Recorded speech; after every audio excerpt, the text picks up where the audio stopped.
Hi guys, good afternoon. Andito ho ako sa Hibachi. Order ho tayo ng lunch.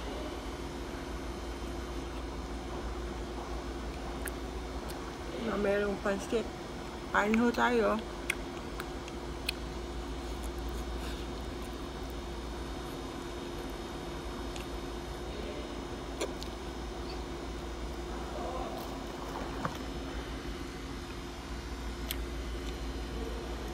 Ayan ho yung kakainin natin.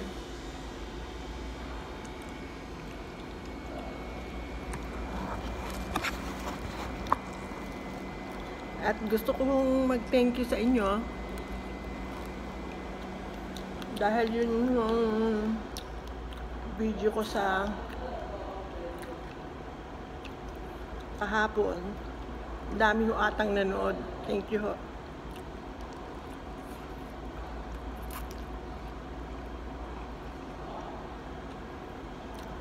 Ito ho chicken with sesame. Tapos may gulay ho.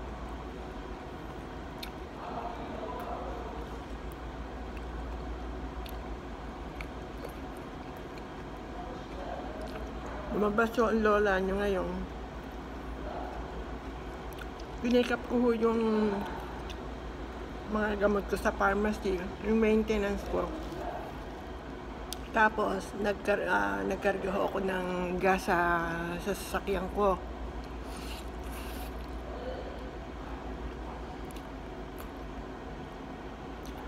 Dumaretso na ako dito sa Hibachi. Ano ito? Parang Chinese restaurant. Ang dami kong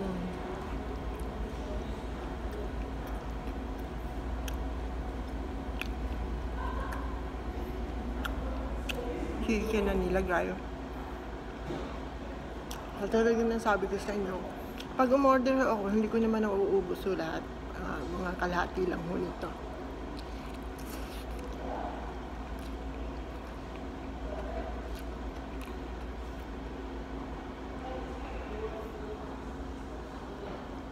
Lagyan ho nila ng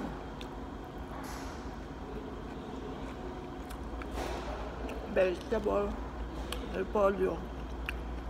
May kasamang broccoli.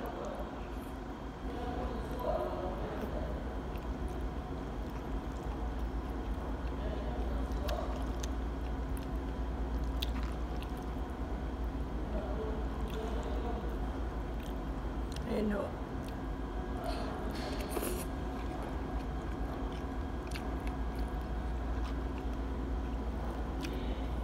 Alam niyo, ang lola niyo, 3 taon na ata ako kung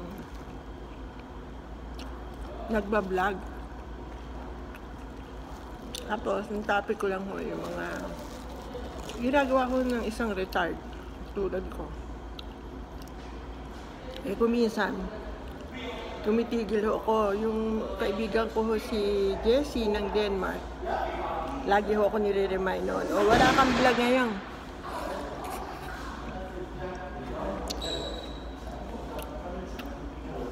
Ewan ko ba?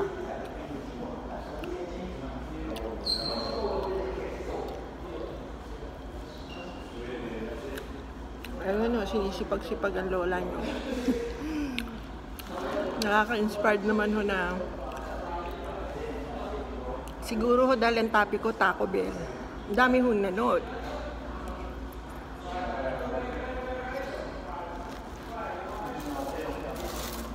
Ngayon ho, Quicksilver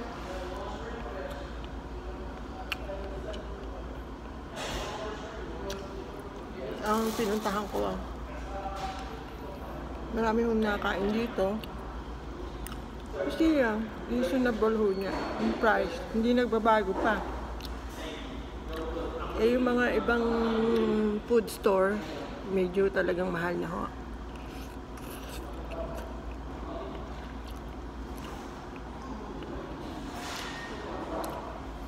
Dito ho, may choice kayo kung gusto nyo ng chicken with noodles or chicken with rice or fried rice. Noodles yung pinili ko.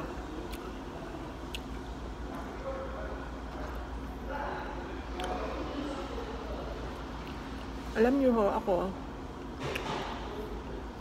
nanonood ako ng mga vlog ho ng mga senior. Tulad doon ni Nita G, may sari-sari store ho yun. Nag-ano pa ho siya, nagti-tiktok. Ako hindi, kasi hindi naman sa ano, mahina ho yung ano ko, yung kaalaman ko sa mga TikTok, mga pagti ho pag-edit, inaamin ko sa inyo, mahina ho tayo dyan.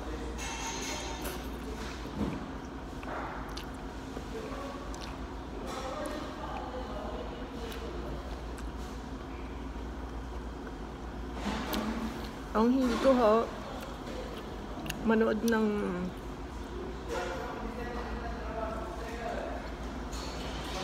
yung mga vlog ho na nakaka-inspire. Di ba ho, pag nanonood tayo ng vlog, tinuturoan, sinasabi nila, paano mag-ipon, paano mag-budget ng kinikita, mga ganyan. Nanonood din ho ako noon. Malaking tulong ho yun. Pero ito hong pinanonood ko, si Pinoy Vlog, pagka ho pinanood nyo sila, si Jimmy Speaks, at saka ho si Pambansang Repa. Yan yung tatlong kabataang mga tatay, at saka yung si Pambansang Repa, bata pa siya, hindi pa siya nag-asawa.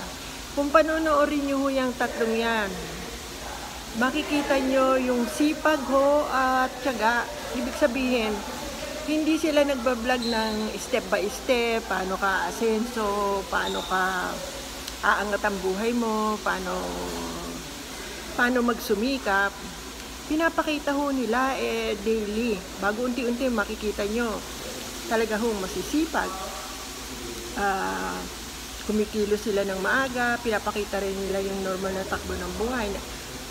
Katulad ni Pambansang Repa, tinutulungan niya yung magulang niya sa pag-aano ng palay, o kaya pagbibili sa mga kailangan ng tindahan. Si Jimmy Speaks naman, meron siyang farm na inaasikaso. Si Pinoy Vlog naman, ano siya, yung bumili siya ng tricycle, doon siya kumukuha ng pambuhay sa pamilya niya. Nakaka-inspire do. Hindi nila sinasabi, ito ang gawin nyo, ito ang step. Pinapakita nila actually sa inyo sa araw-araw.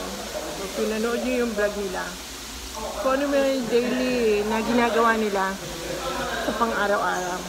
At doon lang ho, makikita nyo na kahit na hindi nila sinasabi, ito gawin nyo, ganyan ang gawin nyo, nakaka-inspire ho. At kung tutularan ho natin ang kanilang sipag at syaga, ka-asenso din po tayo. Hanggang dito na lang, at gusto ko ho magpasalamat sa mga nag-like at nagdagdagan ho yung subscriber ko. Maraming salamat ho. Thank you po.